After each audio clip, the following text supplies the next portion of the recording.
আসসালামু আলাইকুম everyone, welcome to সৌদাজ ইজি রেসিপি। আজকের পর্বে আমি আপনাদের কেএফসি স্টাইলের পারফেক্ট চিকেন ফ্রাই তৈরি করে দেখাবো। এই কেএফসির মতো চিকেন ফ্রাইগুলো বিভিন্ন রেস্টুরেন্টগুলোতে পাওয়া যায়, তবে কেএফসি চিকেন ফ্রাই ভিন্ন কিছু বিশেষত্ব রয়েছে যা তৈরি করা তেমন কঠিন নয়, শুধু প্রয়োজন একটু ধৈর্য ও সময়ের। তবে এই চিকেন ফ্রাই তৈরিতে থাকছে অনেকগুলো টিপস। যদি রেসিপিটি ভালো লাগে অবশ্যই চ্যানেলটিকে সাবস্ক্রাইব করুন আর পাশে থাকা বেল আইকনটি অল প্রেস করে দিন। আমি যখন নতুন কোনো ভিডিও আপলোড করব সবার প্রথমে আপনার কাছে পৌঁছে যাবে। তো এখন চলে যাচ্ছি মূল রেসিপিতে।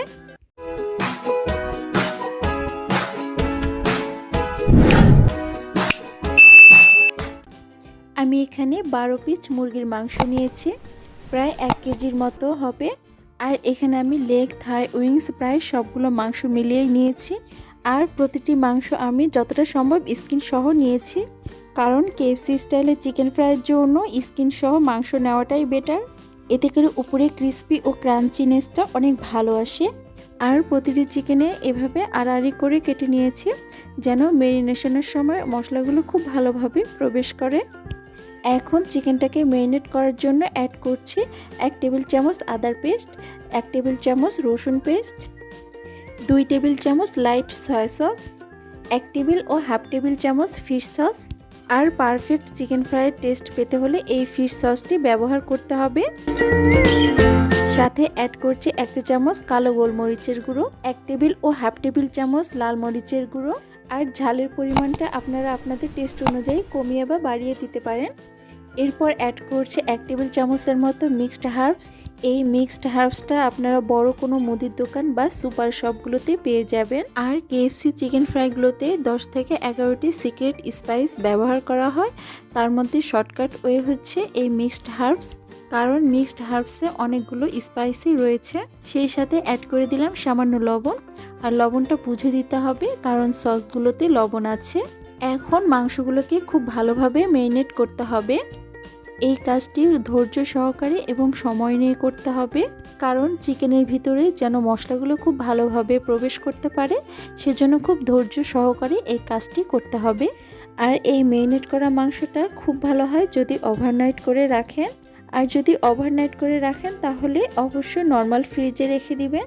আর যদি হাতে সময় কম থাকে তাহলে 1 ঘন্টার জন্য ম্যারিনেট করে রেখে দিবেন। আমার মাখানো হয়ে গিয়েছে, আমি 4 ঘন্টার জন্য রেখে দেব। এখন একটি মিক্সিং বলে আমি 1 কাপ নর্মাল টেম্পারেচারে থাকা ফুল ক্রিম দুধ অ্যাড করলাম, অর্থাৎ এই দুধটা কাঁচা দুধ।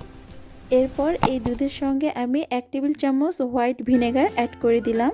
চাইলে সমপরিমাণ লেবুর রস অ্যাড করতে পারেন।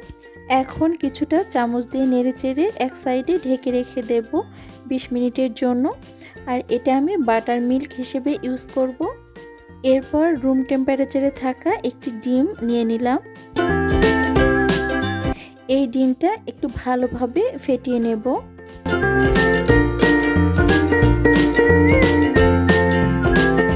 এখন একটি মিক্সিং বলে 4 কাপ ময়দা অ্যাড করলাম। এরপর অ্যাড করব 1/4 কাপ কর্নফ্লাওয়ার। সেই সাথে অ্যাড করে দিব 1 চা চামচ সাদা গোলমরিচের গুঁড়ো। আপনাদের কাছে সাদা গোলমরিচের গুঁড়ো না থাকলে কালো গোলমরিচের গুঁড়ো ইউজ করতে পারেন। এরপর অ্যাড করব 1 টেবিল চামচ লাল মরিচের গুঁড়ো, 1 টেবিল চামচ লবণ। এবার ভালোভাবে সবগুলো উপকরণ মিক্সড করে নেব। এখন এই মিক্সড করা ময়দাটা আমি একটা সাইড রেখে দেব। আর দেখুন বাটার মিল্কটা কত সুন্দরভাবে তৈরি হয়ে গিয়েছে। আপনারা চাইলে কেনা বাটার মিল্ক ইউজ করতে পারেন। এবার এই বাটার মিল্কে আমি ফেটিয়ে রাখা ডিমটা অ্যাড করে দিলাম। এখন দুটি উপকরণকে খুব ভালোভাবে মিক্সড করে নিতে হবে যেন ভিতরে কোনো লাঞ্চ না থাকে। 4 ঘন্টা পর ফিরে এলাম। এবার মাংসগুলোকে খুব ভালোভাবে একটু মেখে নেব, কারণ মাংসগুলোর উপরের অংশটা যদি ড্রাই হয়ে যায় তাহলে কোটিংটা ভালো হবে না। এবার এখান থেকে 1 পিস মাংস নিয়ে ময়দার মিশ্রণে দিয়ে দিলাম। এখন ভালোভাবে কোট করে নেব। কোটিং করার সময় অবশ্যই সময় এবং ধৈর্য নিয়ে এই কাজটি করতে হবে। আর কোটিংয়ের সময় হাত দিয়ে ভালোভাবে চেপে চেপে কোট করে নিতে হবে। যত বেশি চেপে চেপে কোটিংটা তৈরি করবেন, ভাজার পরে চিকেনের উপরের লেয়ারটা অনেক ক্রিস্পি হবে। আর এই কাজটি অনেক বেশি ধৈর্য সহকারে করতে হবে। যখন কোটিং করা হয়ে যাবে তখন আলগা ময়দাটা একটু ঝেড়ে নিতে হবে। এরপর ডিম আর বাটার মিল্কের মিশ্রণে দিয়ে দিতে হবে। তবে চিকেনটাকে বেশিক্ষণ ডুবিয়ে রাখার প্রয়োজন নেই। চারপাশটা খুব ভালোভাবে ভিজিয়ে নিয়ে ময়দার মিশ্রণে পুনরায় উঠিয়ে নেব। আপনারা হয়তো খেয়াল করছেন আমি কিন্তু চিকেনটা থেকে বেশিক্ষণ পানি ঝরিয়ে নেই নাই, কারণ পানি বেশি ঝরিয়ে নিলে পরবর্তী কোটিংটা খুব ভালো হবে না। আপনারা হয়তো প্রশ্ন করতে পারেন বাটার মিল্কের পরিবর্তে পানি ইউজ করা যাবে কি না।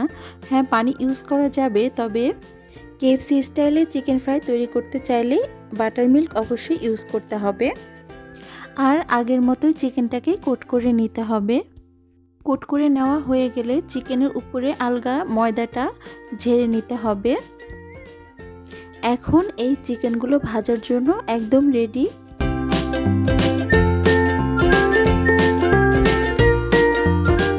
এখানে আমি একটি প্যানে পর্যাপ্ত পরিমাণ তেল দিয়েছি। তেলটি এমন গরম হতে হবে যেন একটি কাঠি দিয়ে চেক করলে কাঠিতে বুদবুদ উঠে। আর এমন বুদবুদ উঠলে বুঝে নিতে হবে চিকেন ফ্রাই ভাজার জন্য একদম রেডি। এখন একটা একটা করে চিকেন ফ্রাই তেলের মধ্যে ছেড়ে দেব। আর হ্যাঁ, চিকেন ফ্রাই ভাজার সময় কখনোই চুলার জালটা কমিয়ে দেওয়া যাবে না। প্রথমে চুলার জালটা হাই হিটে দিয়ে পরে মিডিয়াম ফ্লেমে দিয়ে চিকেন ফ্রাইগুলো ভাজতে হবে। চিকেন ফ্রাই ভাজার সময় যে অনেক সময় নিয়ে ভাজতে হবে এমন কোনো কথা নয়, তবে 8 থেকে 10 মিনিট ভেজে নিলেই চিকেন ফ্রাইটা রেডি হয়ে যাবে। মাঝে মধ্যে চিকেন ফ্রাইটা একটু উল্টিয়ে পাল্টিয়ে দিতে হবে। তো দেখুন আমি কিন্তু একটু উল্টিয়ে দিচ্ছি।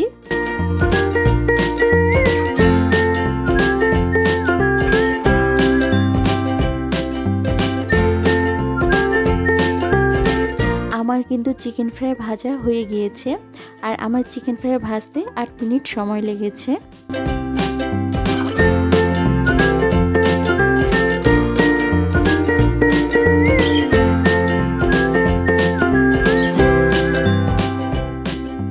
আমার এই চিকেন ফ্রাইটা কিন্তু অনেক ক্রিস্পি হয়েছে। তো বুঝতেই পেরেছেন কতটা ক্রিস্পি হয়েছে। আমার এই রেসিপিটা যদি আপনাদের একটুও ভালো লেগে থাকে অবশ্যই লাইক, কমেন্ট, শেয়ার করে আমাকে অনেক অনেক বেশি উৎসাহিত করুন। আর প্লিজ সাবস্ক্রাইব করুন।